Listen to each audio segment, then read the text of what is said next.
Hello, everyone. Welcome back to another Fireside Chat. This is our Fireside Chat 33. And today, like just last minute, we decided to go live, right? So we were talking and say, hey, should we go live? It's just a switch here. Should I press the go live button, yes or no? And we decided to stream live. So it was a very last minute decision. And the topic for today was inspired by a conversation that we were having internally with Adrian Perau, Jose, says Adrián Perreu de Pinic. This is a good friend of ours. Yeah, it's a very good friend of ours. And basically, we were discussing internally the topic from our previous Fireside Chat when we talked about an internal academy. And as we were discussing of creating an internal academy, so why do we want to create an internal academy? Well, because we want people to behave in a certain way or to have certain skills. And so basically, ultimately, what we were trying to define internally is what is to be a professional. And Adrian used a term that it really made us think. He used the term like minimum viable professional. And they said, wow, you know what? That sounds a great topic for us to discuss. And we still haven't discussed that among ourselves. So we're going to see that live right now. We will be making it up as we go along, as always. But like before we start, as always, like if you like those chats, if you really like what we are doing and want to be notified when we actually do those things, subscribe to the channel. You might be notified that we are live, right? So God knows, right? So, but yeah, subscribe to the channel. Yeah. And we have the chat over. So what you're writing there, it may have some delay, but we will be able to see it. So if you want to interact as well, that will be fine as well. Exactly. So basically, like the question here is like, how do we define the minimum viable professional? And maybe just to get us started, why don't we start from, before we even talk about the minimum viable professional, why don't we start like, what is a professional? Like, how do we the scope, like define the scope in here? Like, let's go with a professional definition, let's say. Who wants to start? I can start. Mash. It's one of our. Mash is good at definitions. So. I like definitions. I like definitions. In fact, it reminds me because it's one of our values, don't you know? Professionalism. It is. A while back, I was writing on our wiki what these values mean to us, and professionalism is the first one, in fact. And I remember thinking a bit about it, and I think what the way that I would personally define professionalism is about consistently achieving excellence or excellent outcomes, right? So there is a consistency about it, predictability about it, that we will always achieve. A professional achieves excellence results, right? They're set to do whatever they do, and they do that, and they are consistently achieving good results. And I think and you can kind of further define it. If professionalism encompasses the outcomes, it encompasses the way that we work, so the work itself, and their attitude towards that work, right? So this kind of the whole craftsmanship aspect really dovetails very nicely into it. So that's how I define professionalism. What about you, Jose? I think there's an aspect as well of getting paid for it. Yeah, because that kind of, a lot of people think of it like between a hobby and, professionalizing it is like you actually getting paid to achieve those results. So that for me should also be part of that definition. And there is something, I don't know how to define it, but it is something around the profession itself. It needs to be something that people recognize as a profession, right? I don't know if you know what I mean. Like there needs to be some sort of attributes associated with doing that job that people can see or relate to.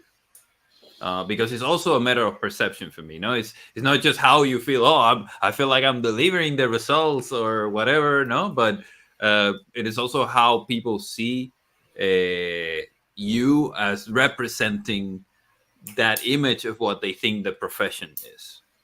I don't know if that makes sense It makes sense because like I actually covered that, like professionalism is also one of the words that I chose as a subtitle for my book, right? So and I tackle exactly this point, Jose, that is for me is very important, is uh, it's your profession becomes part of who you are, right? So and I'll give you an example. Like sometimes you ask people, hey, what do you do? And you can answer those questions in two different ways. You can say, I'm a doctor, or you can say, I work in a specific hospital. So one thing is to say, when you answer that question, say, I work in that place. Or another one is to say, I am certain things. And of course that like sometimes you can do both, right? So, but quite often like your profession becomes part of who you are. It's not something that you divide. For example, I always talk about that, like, oh, I have a personal life and I have a professional life. I don't like that division of personal life, professional life. I like to say, look, this is one life, and in my life there are many things that I do and that I enjoy doing, uh, staying with my family, but also doing the work that I do, and that is for me the this more personal relationship, let's say, with the profession. But there is the definition, like the aspect is people say like you are paid to do a job. In a way, like you can be called a professional, and that is true. But like I believe that the theme that we are using here is more associated to what Mesh was describing is not only just being paid, although it's certainly part of it, but is that feeling that you are dealing with a professional or a service is being done professionally, right? I think that's the scope. Exactly. And this is when I talked about, it's about consistently achieving good results, right? So I mean, there's a lot to unpack in those 2-3 sentences that I said earlier, right? So consistently achieving good results, consistency is the key, right? Because it's about trust. Your client, the person or the organization paying for your work, eh, is expecting, there's an expectation of an excellent service, and beyond the expectation they expect to be even delighted, right? Because they are dealing with a professional, right? So the outcome is key, that you're consistently achieving good outcomes for whoever you are working for. And then outcome, but then you kind of unpack into that as well, because it's not just what's done, but it's also how it's done. It's the craftsmanship kind of mantra, right? That is the work itself. So the work itself, the way you carry out that work, is also about being professional, right? So you take examples of a plumber comes into your house.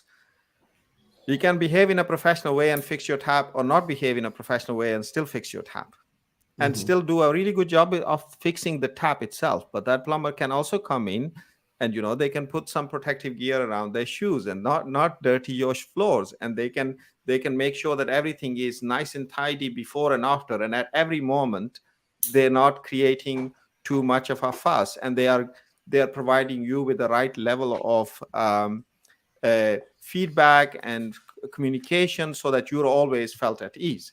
And this is about the work itself, right? And then the attitude to that work.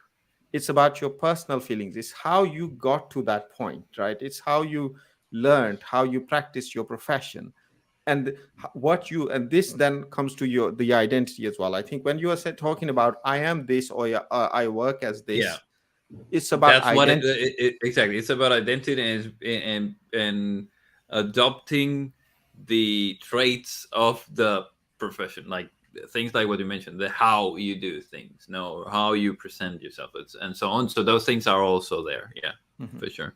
Exactly. So all these things matter, and I think that's why professionalism is a key word that we use in craftsmanship circles, right? And you said it's on the title of your book, because it's actually, it in a way encompasses what we do. Mm-hmm. I like to like what we could discuss. For example, what are the kind of behaviors we could follow that thread, Mesh, because you already mentioned a few behaviors that you would recognize from a professional. I would like to pick on one of the ones that you mentioned, expand a bit. But I like this idea, the separation that you made, for example. different people can get the job done. But then, as you mentioned, like how it's done is as important as getting it done, right? So it is that the way that you do things that is also important, not only the end result. Of course, you need the end result, but how you get there is what distinguishes normally good professionals from bad professionals. And one of the aspects, I would like to talk about the mastery side and the technical side of doing the job well. But I think that one topic that you mentioned, Mesh, that really has an impact in recognizing professionals is how they interact with the people paying for that service, right? So you gave the example of the plumber.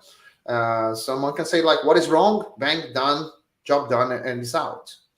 But someone can also say, hey, okay, explain to me what the problem is. And they start getting you involved in the solution, right? They say, hey, is there anything else that is not working well? They ask more questions. They don't just act on the very short information that you gave when the plumber came to your house, but they can also try to expand and not try to oversell the service. I'm not talking about that.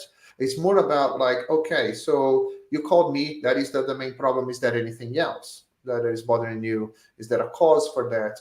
And of maybe the example is too simplistic that I'm using, but I think that making sure that your customer is always involved, right? So that you involve them in the conversation and also provide options. Say, look, there are many different ways of solving that. Those are the options. My recommendation would be this, but do you have any other restrictions or concerns and stuff? And work with the client in order, because at the end of the day, I saw that in a lot of developers and other professionals. They end up blaming the client for not appreciating what they were doing. And that is always the wrong end of the stick, right? So ultimately, the person that is paying for the job needs to be happy with the job. Because if they're not happy with the job, they're going to find someone else. This is exactly what we would do as individuals. When we hire someone, it doesn't matter if the plumber thinks that he did a great job in my house. If I'm not happy with the work that they did, I will put a bad review somewhere, and I will never call that person again. You know, there's someone in the chat who's also asking, okay, but what if, you know, the plumber that comes to your house is trying to do a good job, but you're not letting them? Yeah. So there is this aspect of, you know, especially in consulting and the kind of job that we do, monetization projects, is that people didn't get there, you know, out of thin air, right? Like there are certain behaviors and there are certain things that they are doing, no, that are creating the issue or the context where they are right now. And it's part of that professionalism, I would say, you know, or it's part of the profession to identify what those are and help people move away from it, no, in the best way possible as well. Yeah. No, there are skills related to that as well, right? Because actually, all these things are constraints in the problem space. You know, taking the plumber's example, I know it's a very simplified example, but there is a problem space around, you know, the fact that, you know, something might be wrong in some pipe somewhere, right? And water is leaking, and you can see the water and everything. But you know, you need to go there, and then let's say that the house owner is saying, oh no, you can only go to the bathroom because I think the leak is coming out of the bathroom, so you can only go to the bathroom. You can't go to the kitchen, you can't go to anything. And now there are multiple ways of reacting to that, right? So one is that, you know, there might be good reasons why, I don't know, he doesn't want you to go into the kitchen or into the bedroom, right? And in the same in the same way, the bedroom that sounds like there might be a good reason. Exactly. There's no plumbing in the bedroom. so then you start, you know, as Sandro said earlier as well, you start involving the customer in terms of trying to helping them, first of all, working within respecting the constraints, right? Because there is a bit, you know, this word is one of the key words in professionalism, because you can be actually very good at your job, and you can, but if you don't have respect for your customer, your client, you are not a professional, right? So respect is a key thing. So first, when they are providing you with a constraint, you know, you must then first of all take it as a given that there are reasons behind that, And for all intents and purposes, for them, for their point of view, they are good reasons, and you need Yeah. to understand those reasons. And if they are in a full constraint, in the sense that you are sure that that constraint is completely getting in your way of your work, then the onus is on you to help the customer understand that that constraint is getting in the way of the work, and help them alleviate that, understanding their fears and the reasons behind that constraint. You And touch on something. Sorry, you were going to say something. no, just would say something very quickly, like going on the Muhammad question is there is a very easy way to also explain the dynamics here. Just flip the table and imagine that you are the paying customer, and there is a professional that you hire to solve a problem, but now this professional is trying to push you a solution that you are not comfortable with, right? So you had a problem, you decided to hire someone to do a job for you, and now this person is coming to you and say, hey, you need to do something different or do things that you are not keen on doing, and that's your house, right? So then of course that what you would expect is, you don't want to expect this person to be rude at you or say that you don't know what you're talking about. What you would expect this person is to say, okay, so let me give you a few options and the pros and cons of doing all those things to you. But you still, as the owner of the house, you still should have the final saying, because that person is not running your house. So you as a professional need to understand that you are not the owner of the house, right? So, but you can give them options and understand, as Mesh was saying, there are constraints. Of course, that also as a service provider, you are also entitled, for example, if the client is asking you to do something that you as a professional feel that would not be a good thing or that would damage your reputation, because that would be so wrong in doing, like you are doing some electrics and that house might go on fire because of what they are asking you to do. You also as a professional can draw a line and say, look, I understand your constraints, so unfortunately I will not be able to help you with these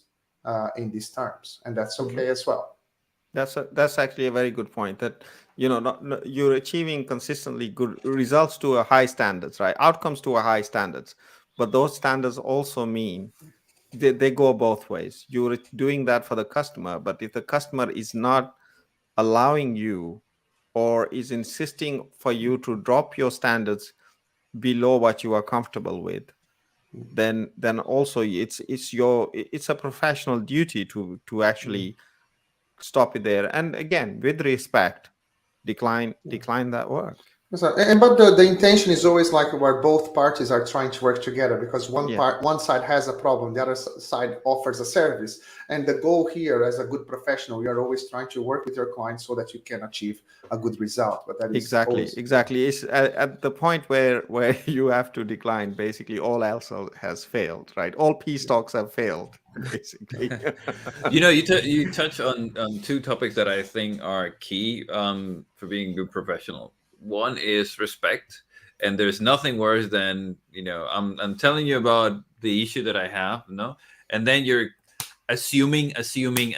No, like when you can feel that you're being typified. No, this is the kind of client that boom, no, and then I'm gonna tell you don't know anything. I am gonna tell you how things should be solved, and we just been talking for 10 minutes, right? Like you don't really know anything about my business or anything about what we do or whatever, right? And to some extent, that is respect as well. No, you need to understand first the context, and you need to really get to the bottom of things before you can even start influencing or proposing anything. And then the other aspect is that you also mentioned here is trust. Yeah, so building that trust in order to, okay, so I don't want you to go into the kitchen, or I don't want you to do this, or I don't want you to do that, but there are certain constraints. I need to gain your trust in order for you to explain to me what the reasoning behind that, because yes, there is a logical reason, but some of the time I just don't feel comfortable telling you either, right? And once you have those things, and those are key parts of a professional, and you see this with doctors, you see this with good consultants, etc. It's like you need to be able to build that bridge where then the communication can happen, and then you can get to the bottom, and then you can understanding the situation, then you can assess and propose something. Otherwise, it's just, you're trying to sell me something, and you're probably going to do more harm because you don't understand fully what it is that we're trying to accomplish here, no, before you start proposing, go to microservices or go to like you don't know, no. And again, it's tricky, but it is the first step, no, that putting that respect and that trust in place.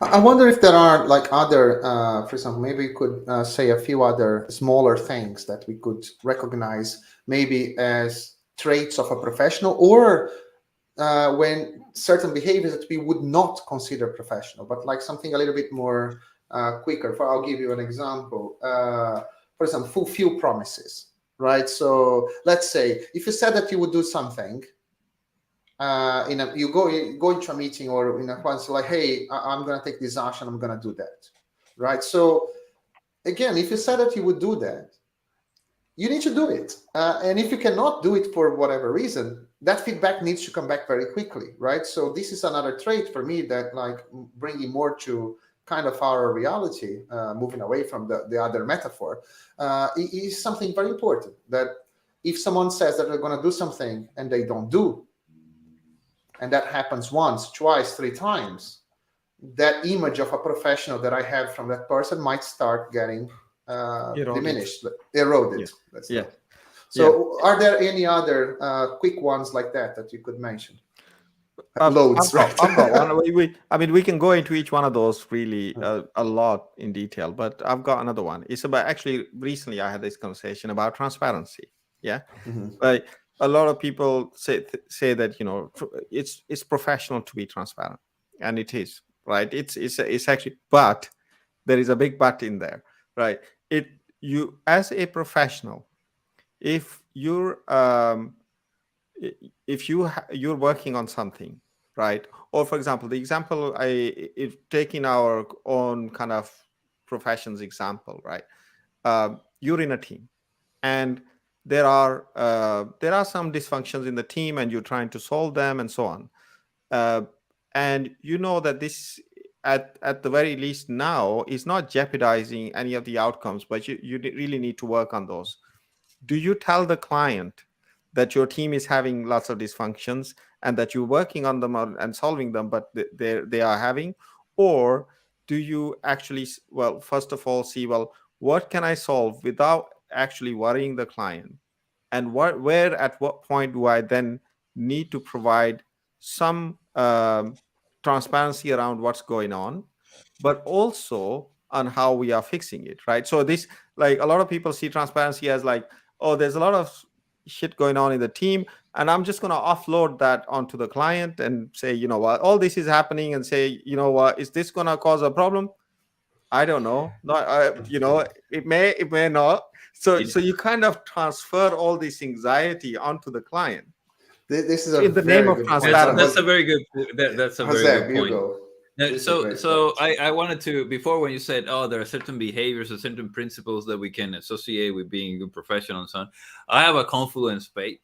Yeah, principles of client relationships or something like that. I don't remember the title that I gave this thing, but the client doesn't care about your internal stuff is one of those. So basically, that whole thing of, oh, we're having all of these issues, and then okay, that's all fine. And me as a client, I can empathize with you and all of that, but I asked you to do a job, and this is the job, so you need to deal with it. Don't transfer that responsibility to me. Okay? Don't transfer your own problems to me. Exactly. Right? You have problems. That's great. I also have problems. This is why I hire you.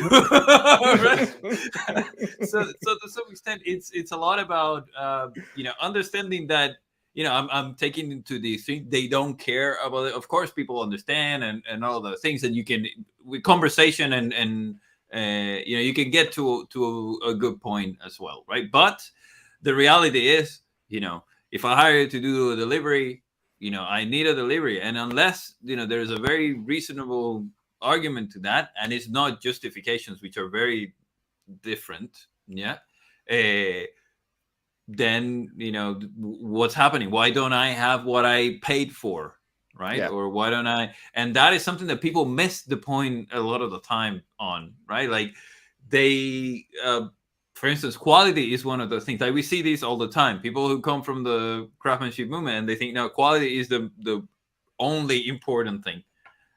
Well, the fact that you have the tools to work on quality, and the fact that you have all of these practices in order to get better software out, guess what? It's so that you can get software out. If you're not fulfilling that, then it doesn't matter what practices you're using, because you're still not accomplishing the goal, no, or the consistent results that we were talking about. No? Yeah, I've got another one, quick one, by the way, which is very closely related to the first one, and maybe to this one as well, right? It's about the right kind of transparency, right? It's the other side of the thing, because it's fine having all these problems and not telling the customer, and and also totally agree that you've said to the customer, we're gonna get this delivered, and not delivering it means that trust is going to erode, and doing it over and over again is going to erode more and more, right? The other side of this is that knowing that deadline is not going to be met and keeping it, yeah, and leaving it to the last moment when nothing else can be done about it, right? And this goes on both aspects, right? So taking the view of like, okay, we said we committed to something, we said we're going to get this done, right? Software development is complex, and often we get it wrong. What we estimate, even estimating at a daily level, we can get it wrong, right? But as soon as we know, not only it's our professional responsibility to tell the customer if they are relying on something to be delivered, and as soon as you know that it's not going to be delivered regardless of what you do, it's about communicating to the customer that it's not going to be delivered, and these are the reasons that we thought it would be and now it's not, and this is what we are going to do to hopefully not make the same mistake again, right? And this is kind of the real transparency, and I think it goes with the other thing that we were talking about, Jose, as well, is that that if there are dysfunctions and in some way they are going to impact the client, and then you do tell sorry, them. go on. Sorry, go for it. So no, and there are lots of techniques for that. Some of them extremely well known to deal with that, because, like in my view, every time that there is a mismatch in expectation or a failure in communication, we should own it, right? So I'll talk about extreme ownership, because you know that I love that topic anyway. I need to throw that in every single episode. You have to bring it in and then talk exactly. about it. Every episode I'm gonna every conversation, extreme ownership, right? But before I go there, Emmanuel even wrote in one of the comments here, like, for example, he mentioned short feedback loops. There are ways to cope with that transparency and manage expectation, and even avoid difficult conversations. Minimize difficult conversations at least. So in a good way for that is exactly having those very short feedbacks and constantly give information. And I always say that if a client needs to ask you where you are with something, you are already in the wrong, right? So they can ask you because they were lazy not to look at the place that you provided to them, and that's okay. But then you can say, hey, this is where I am. This is the thing that I've been sharing with you. What's not okay is them guessing. No, it's like, exactly. If they have to guess, or if they have to ask what is happening, then that's not okay. So you need to, as a professional, in my view, talking about those deadlines and how much information you give, because at the beginning, let's say you are in a project and you have like a commitment for the next 3 months or whatever, right? Whatever the deadline is. The deadline is never for tomorrow. If you're starting from now, very rarely you say like you have a deadline tomorrow. So then you can work providing those short feedback loops, transparency all the way, and say, look, those things here I'm a bit more certain. Those things are very uncertain. And those things in here will depend on a lot of things. Here are my assumptions for this to work. And you can make your certainties and uncertainties very visible and available to your client, and keep iterating that and giving those information and refining that conversation, because then you avoid a very difficult conversation where Mesh said, like, mainly at the point where no one else can do anything about anymore, because now it's screwed. You miss a deadline, there's no way to fix that anymore, right? So but there are techniques, both in terms of how you manage the project and also how you speak to people, how you in communicate. software development, because you're talking about consultancy and software, like our profession, no? And there are techniques, we both agree on it, but this is not documented anywhere. Like, there is not, like, I still haven't seen a good book on consultancy, or software consultancy for this matter, that you can go and these are the basics that you need to know. And this is what happens. Like, we find a lot of people that join the profession, they've been maybe doing software for a very long time already, product companies, etc. And when they go into consultancy, they struggle. Yeah. They struggle because they don't have this skill set to be able to deal with these things, which are kind of like basic, yes, you have to write code. That's the first thing you you learn, right? But around that, there's a lot of again, things related to communication and dealing with the client, and all of these things that people are never thought about, no, and they struggle with it.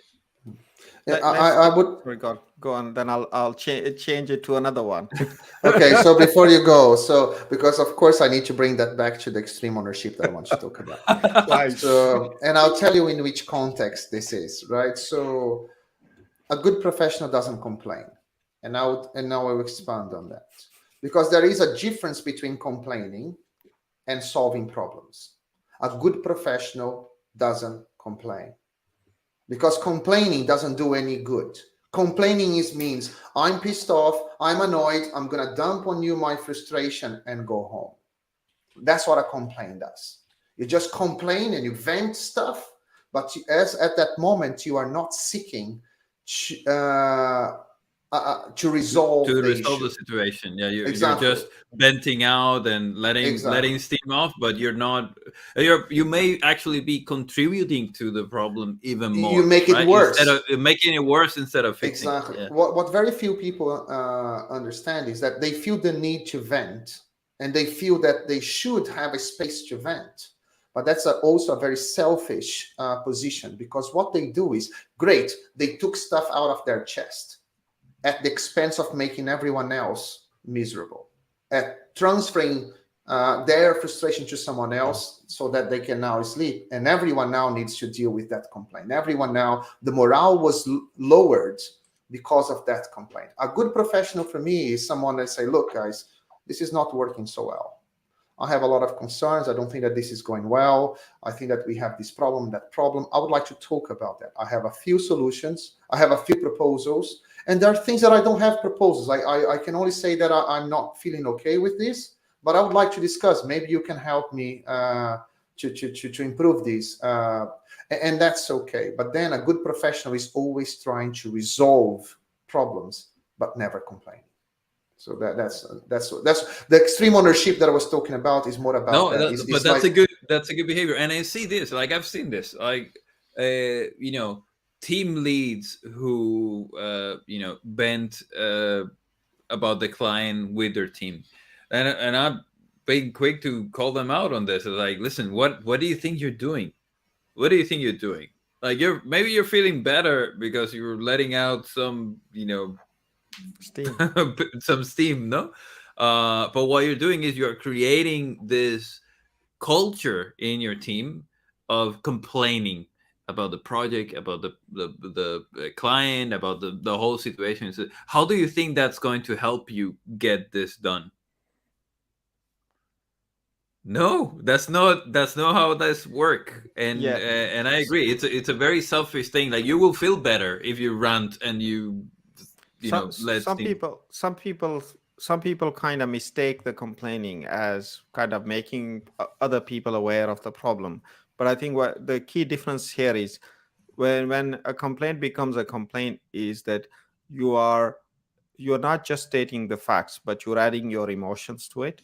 And also, more importantly, you are not providing alternatives and your own You're on the research problem or space. thinking on how to fix it. On the problem space, not on the solution Solution space. space. It's not like, hey, this is what is happening. It's inconvenient because of this, and this. Let's try to do something about that. I thought about, maybe doing this or trying this out, or like, what do you think? Let's get involved, and let's like when you stay a lot of time in the problems space, and you go over it and over it and over it. And you know what? This is the thing with this kind of emotional stuff. You get addicted to it. Your brain likes those chemicals of complaining. It's really easy to just vent out and It's do it cathartic, again. isn't it? Exactly. It's like it after that Yeah. you feel great. Yeah. Yeah. Or we like it's not even about feeling great. Actually, you may not feel great. It's like one of those things where that it creates a bit for social kudos, because I'm complaining, that person is complaining with me. Exactly. And it we have nothing, we have something to bond talk now. about. We have something to talk about. We agree on something, and therefore we are friends. But what you are is friends in misery, basically. You're not fixing it. It's not constructive. So yes, of course, state the problems. Also state the options towards solutions. Also try to be positive towards how to fix those problems, or what you can do to be able to fix those problems. Yeah, and one pattern that we see is that a person that is always used to complain, they are pushing the responsibility to someone else. And this is why I said that is really to extreme ownership, is say, hey, they will vent in the expectation that someone else will try to come and solve the problem. And this is a person that will never be happy anywhere, because they rely on their environment. They need the right environment for them to feel okay, but they don't have the strength or the skills or the willpower to change the environment according to what they see that should be changed. Right. And a good professional would be able to do that. There's a couple of interesting points. Emmanuel said, if there is a book like that one that Jose mentions, tell me, Jose, and take my money. Jose mentions that book for a very good reason. There are consultancy books, they're just not good. But the one Jose is writing right now is good. I just left the hook for Jose to say that, but okay, so as you spelled out, man, so now you put a lot of pressure on Jose. I didn't want him to beat his own listen, drum. I'm like George R.R. Martin, it's like it's done when it's done. I just had a baby, so it's not. It's So gonna take basically, before the book is So- out, there'll be a movie about it, and then he won't forget to write. Exactly. Or would it be out before the winds of winter, right? Exactly. Exactly. No, listen, moving on to another thing, like Right. another point that I feel is a trademark of good professional is also not wasting the client's time, and I think I see this as a major thing, especially with people who are in agile delivery role, agile delivery managers and this kind of stuff. Like, if you are meeting with the client, is because you are adding some value. There is something that needs to happen there, and that needs to be focused, that needs to be clear. And for me, that's the hallmark of a very good professional as well. Like, when you go to a meeting that was supposed to be half an hour and you finish in 15 minutes, that's it. Perfect. Great. See you on the next one, right? And I wish every meeting was like this one, right? So that's another important aspect that I see people, they ask, they don't realize that they are wasting time, both from the point of view of getting problems that are not problems, or they could have handled themselves, to the client and this kind of stuff. So what do you think about that? I think there is a wider, again, it's one of the disciplines that we look at in as part of evaluation and promotion The and so on. effectiveness. Effectiveness, exactly. Like, this is an example of being effective. How to have a good, effective meeting, right? You know exactly what the outcome you need to achieve, and you have that meeting specifically for that outcome.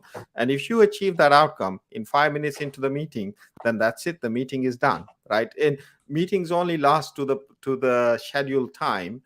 If it's amazing, isn't it, that like you have an hour meeting and it's always lasts an hour.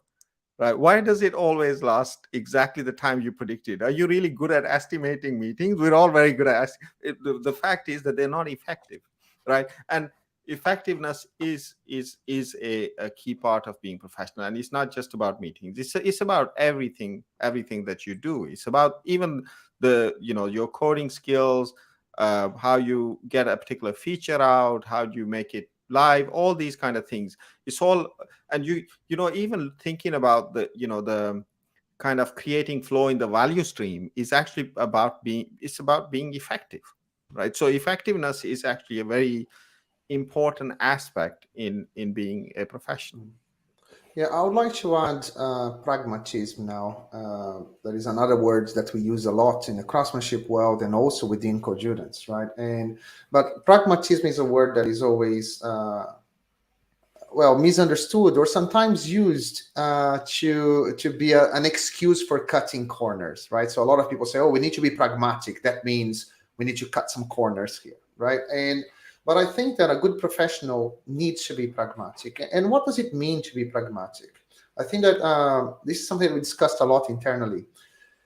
Pragmatic means you have all the skills to do a good job. You as a professional, as a good professional, you know what a good job should look like, what would be the best solution would look like, or at least a good way to move forward. However, we have constraints. The client has constraints, the project has constraints, and those constraints can be time, can be money, can be skills, can be many things, right? So a good professional is the ones that would never push, like, I will want to do this kind of job. This is how I want to work, disregarding what the client really needs or those constraints. That goes back to the beginning of the conversation that we were talking about with the plumber example.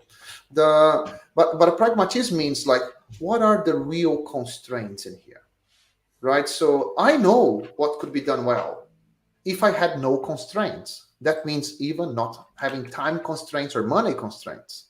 But given the constraints, so first of all, a good professional would really understand what are the real constraints and what are the constraints that are not so real, and help the client to understand that as well. Because some of the constraints sometimes mentioned by the client.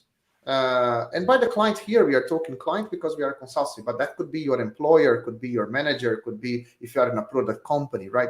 It's whoever is paying your salary, basically. So I'm talking client in that sense. Mm-hmm.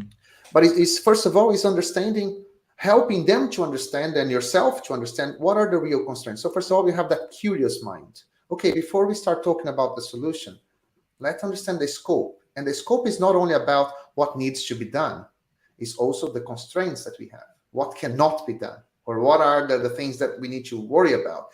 So before you even decide this is what we should do, let's ask questions.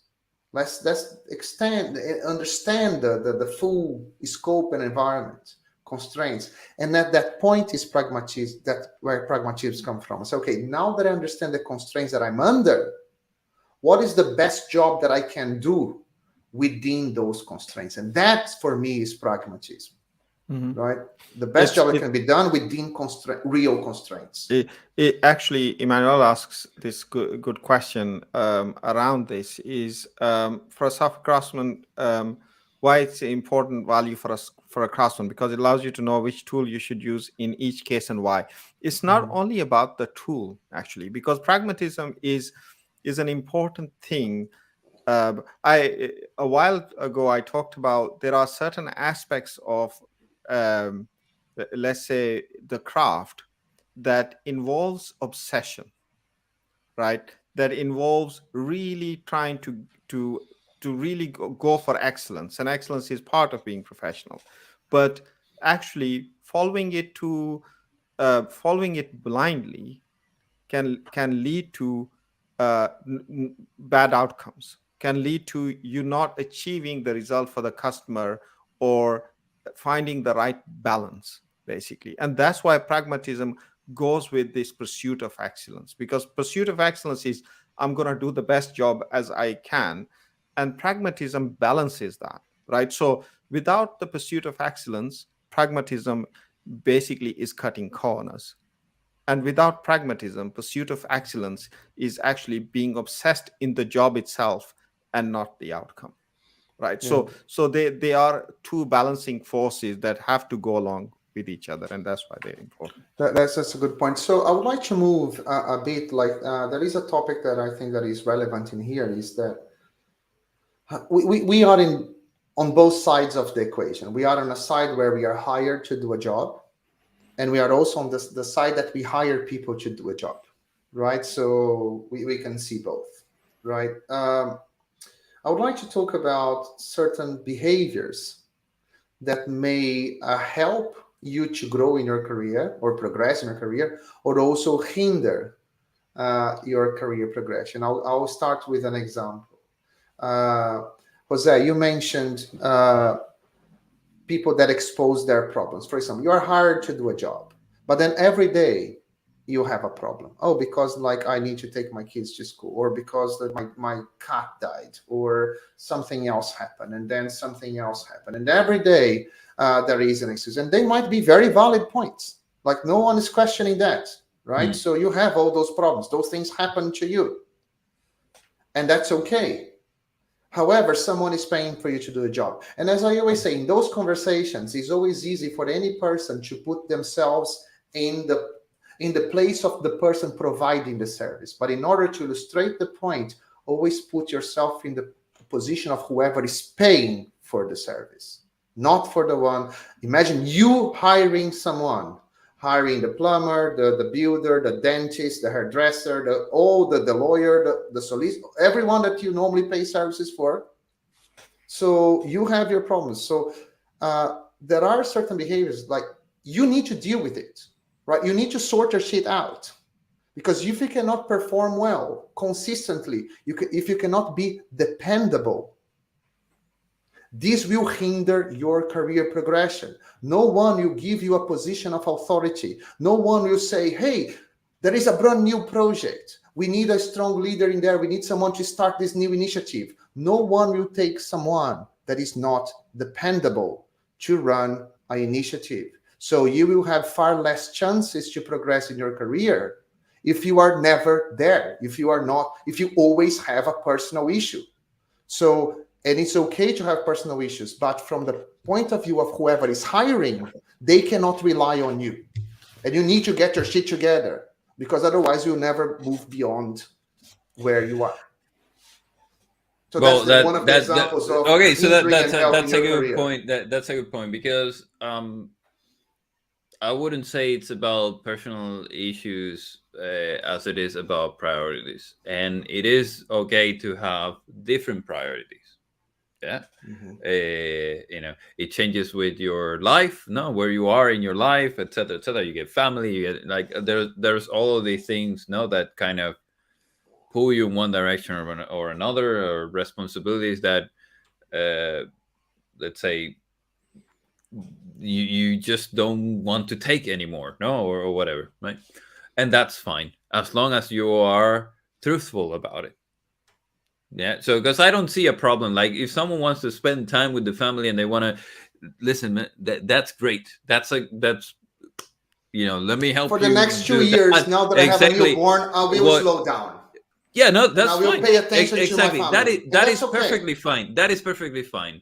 What you cannot ask me to do then is to give you responsibilities that I know because you're in that mode, you're not going to be able to. I think, and this goes back to part of being professional. Actually, and I think you hit the nail on the head. It's fine. Everybody has problems, and everyone has ebbs and flows in their life.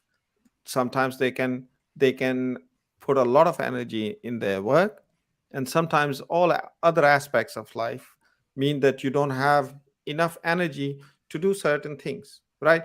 But then being professional is to understand your limitations, understand your constraints, and design your work, your environment around you. So don't ask for a team leadership job because you got lots of stuff going on at home and you need to do all this, and you know that team leadership job is a difficult project. It'll need a lot of work. Don't then just go for that position, because you yourself understand what you can give to that role, And if you think that that role calls for more than what you can give, then it is being professional to say, okay, you know what, I need help there, or I can't do that one, or I need to kind of step back a little and let someone else do that Yeah, because I no, don't have the exactly, and it goes back Would to expect when big capacity pay for it. rises and stuff, no, right? So when you you are were in a different saying, mood. yeah, when you were saying, sometimes you need to say no to a client, or you need to sell, this is a line. It's with the client and it's with yourself as well. As much as I would like to take this on and do it, I'm not going to be able to do a good job on it. So I need to step back. I need to be truthful about that, and also mentally, I need to adapt to that as well. Yeah. No, it's like I'm not no longer in that upward trend or whatever. Like I'm now, it's about maintaining. It's about, and then when I have more time, when I that's fine as well. And again, Yeah. it's not a matter of again, it's a matter for me of priorities, and your priorities will change. It's important to make peace with that as well, Yeah, no, and and to It's, deal with it. Yeah. yeah. exactly, and it's important that you understand that your behavior will impact your career progression. Certain Mhm. behaviors will make you be more trusted, and you will accelerate your progression. You get more important roles, you get like higher pay rises and stuff. Other behaviors will hinder your career progression. You have less opportunities to do certain roles, and will probably have a much slower salary progression as well. And you need to understand where you are, and that's okay. Like at the end of the day, no one in this conversation here is to say, hey, you know what, sacrifice everything else in your life and just focus on your job. No, that's not what we are saying here, right? You should understand what your real priorities are, but also as you define your priorities and you adjust your behaviors accordingly, there are side effects, Yeah. right? Yeah. So You can't have again, your cake and eat it. exactly. So also, like if you put effort too much on sometimes in your career and stuff, there will be All the things sacrifices. will suffer. Yeah, all the things will Exactly. suffer. We And don't this is, yeah. Sorry, we don't have a lot of time, but there's one other important thing that I want to bring, and there might be others as well, is I about have being one more. professional. Huh? You have one more? I have one more. Yeah. I've had this for a while, so I'm gonna You go go, go man. ahead. So it's about subjecting your customer, your client, your stakeholders to undue risk. And as software developers, we do that a lot, right? It's like, that old thing. Oh, you know what? I want to use Kubernetes. I've just read a couple of articles about it, and I'm gonna put Kubernetes in there and then learn on the job and create a great big mess. But you know what? That's okay. And actually, even worse, we don't even think that next step that we may create a great big mess because we don't know what we are doing. We just want to do it, right? And this is just an example, but putting your customer, your stakeholders at undue risk and not even understanding what risks you are putting in them, forget about mitigating those risks and communicating those risks. It's very unprofessional, and it's a thing that I see a lot. I'm back. I can agree. I can agree more with that, and I think this is another thing that should be kind of taught. No, and like, oh, what are we gonna? No, let's introduce a new framework. Yeah. Why?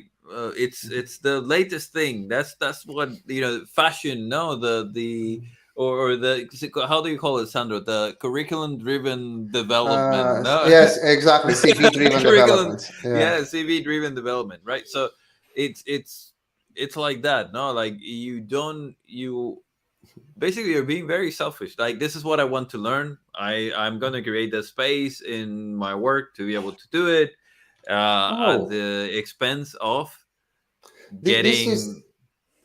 this is a good point, Jose. Sorry to interrupt. You had a few other another point that you wanted to make before I Mesh think jumped it's the in. same one that you're gonna bring up right now. Was it about learning at the job or Exactly. No, okay? it's not so much learning on the job. I think you need to be a No, good but professional. You need to have a commitment to improvement and to better your skill, basically for life.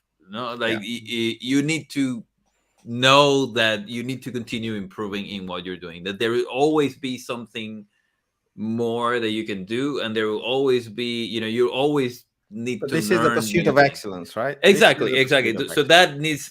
that for me is essential if you are to be a good professional. Yeah. So I guess it's related, no? But It is related. It's maybe a bit too late to introduce a potentially big topic, but like I'll mention anyway. We can decide to cut that because that's my trademark, I man. know Like exactly what you're the going to say, exact. Samuel. no, But no. go I on. wait until the last minute to like throw it in. Well, what I would say is related to that. That's why I'm bringing. It's not a new thing. So, is for example, this pursuit of excellence is a personal thing. It's you as a professional saying, "Hey, I want to get better as a professional," and each person will have their own criteria, right? So, the definition of a good professional or with skills to master, let's say, is different from people to people. And that pursuit of mastery in different skills is a personal choice, and it needs to be a personal investment. It's your career, it's your time and stuff. But some people feel, oh, the company should offer me training. The company should buy me a book. The conference should pay for my conferences and stuff like that. And this is, I wrote about that a lot. And this was discussed a billion times in the craftsmanship meetups and things like that. So there is a difference between you as a professional. If you want to be good, do that at your own time. That's what good professionals do. They get better at what they do, and then they progress because they offer a better service, and they will have normally a faster progression in their career because that investment normally has a good return if we invest on the right things, right? So, but if you are waiting the company to provide you knowledge, that for me, I think that companies need to do that. I think there is a good initiatives from companies to do that, but it's still a business proposition, right? So the companies are investing on people according to the skills that the company needs. And that's great. And the companies need to do that. It's good for the company, it's good for the professionals working there. But if you as a professional are limited by what the company wants to offer you, yeah, you will always be limited by what the company offers you. So you will be the professional that the company is trying to make you. But if you want to go broader, you cannot tell the company, hey, pay me to learn something that you don't need.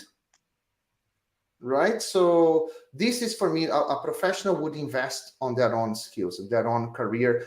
And like I wrote a lot about that. It's like this is what we call the career ownership. You should own your career. I think there is a slight addendum to this as well, right? Is that a company should not only provide room for this. Of course, it needs to provide room for to train people in the skills that it needs, but there is an element of innovation as well, right? So this is something, for example, we do that. We provide our budget. We drive how our people are trained, and this is back to this kind of academy at all levels and all those kind of things that we discussed in the previous episode, like those the company's perspective. Right now, we are giving the professional's perspective, right? But the addendum from a company's perspective is also that company does need to create room for innovation, create room for people to learn things that may be related to the work where the company hasn't considered yet, right? So this is that example of, right, for example, as a company, we have a lot of people who do kind of work on .NET, C#, Java, all those different stacks and languages within it. We don't have a lot of people doing Rust, but you provide that space for people who want to do it, and that is driven by them, but the company also supports it, right? So there is a nuance in there about the company perspective, individual perspective, and there is kind of a fuzzy bit in the middle that both the company should understand and help the individuals to kind of learn, so that this kind of innovation can happen that could drive the company forward. Yeah, but like the only thing I want to make clear is like we discussed a lot in the previous episode about creating an internal academy and the rationale behind that, the advantages that companies have in investing on their own people. And I think that is a smart thing to do. We are doing that. Otherwise, we would not do that if we didn't think that it was a good idea as a company. But I want to purely talk about from the professional side. As a professional, you should not. This for me, as I wrote a lot, as I said, like, and I still think the same way. Like every time that the company is giving me knowledge, for me is a bonus. I'm thankful. I say, yeah, that's great and stuff. But thank you. I'm enjoying that, and I will take advantage of it for sure. But I will not stop there. As a professional, as someone that wants to get better, for example, I would not be in this meeting here and sitting in this chair if I was just waiting for the companies that I worked for in the past to give me the knowledge that I have today. Right. So, and I think that, like, as a professional, you need, if you want to invest on your career and go beyond, you need to put effort. You cannot rely on an external source to provide you that information. You need to do something about it. That's the point that I was trying to make. Yeah, for sure. And in this, and again, it doesn't. Another thing that I find is that to be a good professional, you need to be, let's call it, open, to new things as well. That's part of that learning. You master something, that's great. It will get the job done, that's great. But there are other things that are new, and you should also explore those. Like, you can stay with what you know just because it's easy. And that's another thing that I feel it's people miss out on a lot, right? Hey, there's something else. Maybe it's not great, maybe it's not, but it's starting. That you need to still keep that the student mindset, the empty the cup, beginner's mind, empty the cup, and be able to, let's see, what is this about, whatever, right? And we were talking about this the other day, like, having developed software for a very long time, 90s, etc., with all the drag and drop, when things were all about drag and dropping controllers and double clicking, and right, and also UML diagrams and everything, the code will write itself, and all of these things. Now you get to today with a bunch of no code tools, right, and things like this. And I'm poking you, Sandro, right?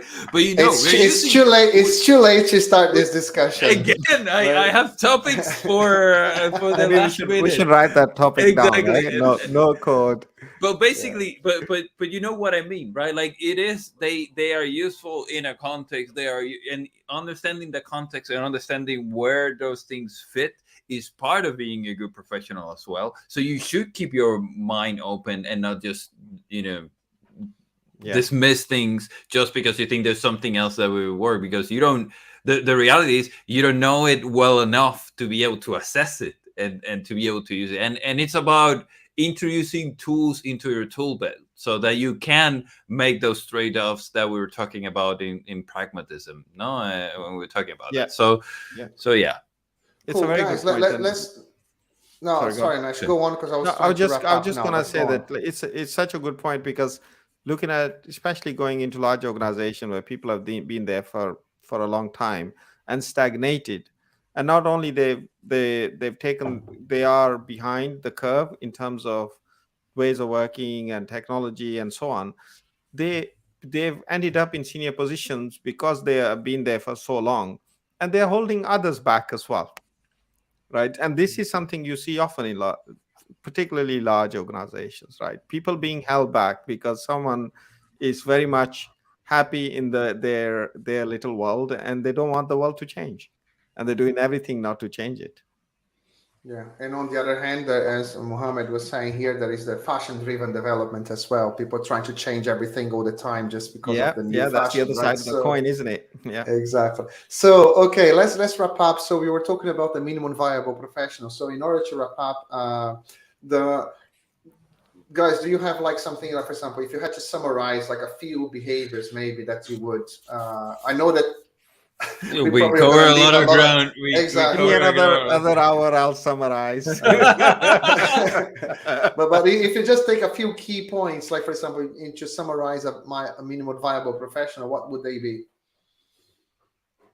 I'll start. Yeah. Mm-hmm. So don't keep people guessing, right? So whatever it is that is happening, communicate, be transparent, without going into, oh, I have all these problems or all these things. Not like, hey, listen, we have this issue, this is how we're going to solve it, this is what we're going to try. If this doesn't work, this other thing is going to like really show that even though you don't know the thing or what's happening, that you have a plan on how to get to the solution or how to get to the position.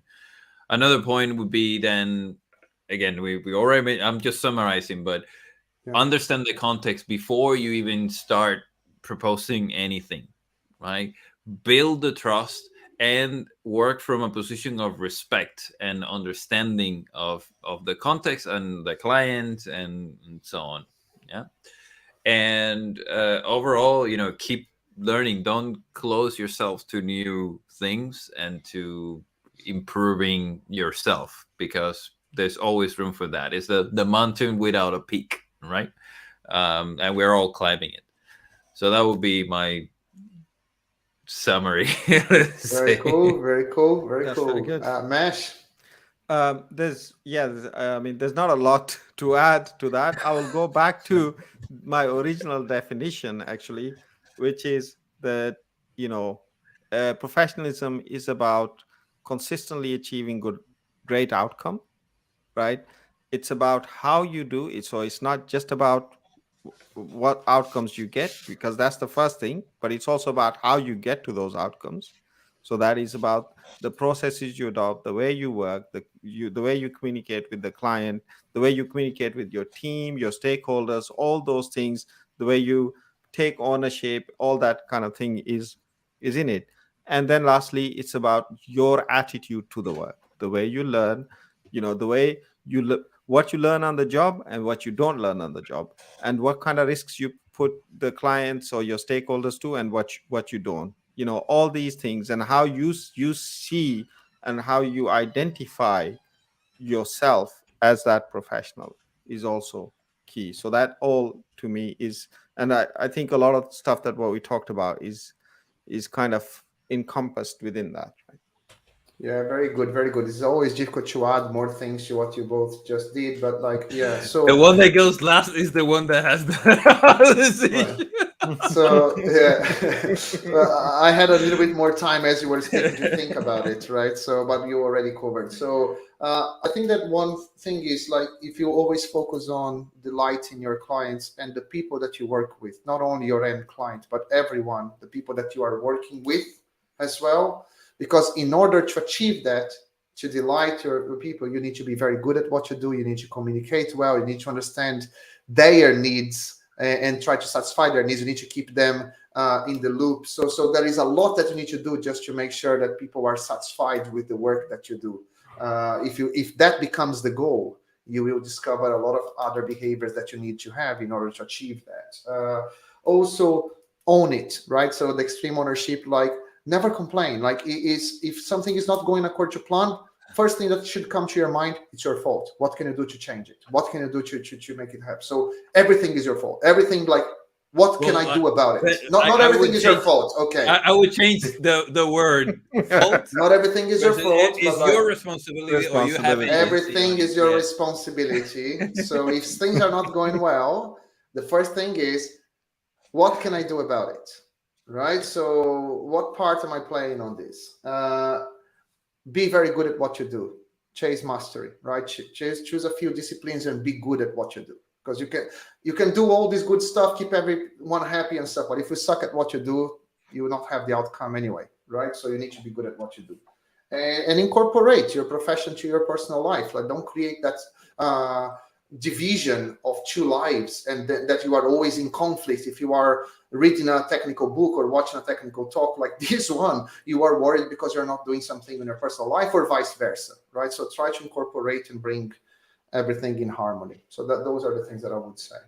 Okay, excellent. So I would like to thank everyone that is live with us here, and you added a lot of comments. So thank you for enriching our conversation, because we could take some of your comments and incorporate to our discussion. So thank you very much to all of you that were there. And once again, if you like those conversations, hit the like button, subscribe to our channel, so then you might be surprised. You might be live, as I said, with very short notice. And I hope to see you next time. Thank you very much, everyone. Thank you.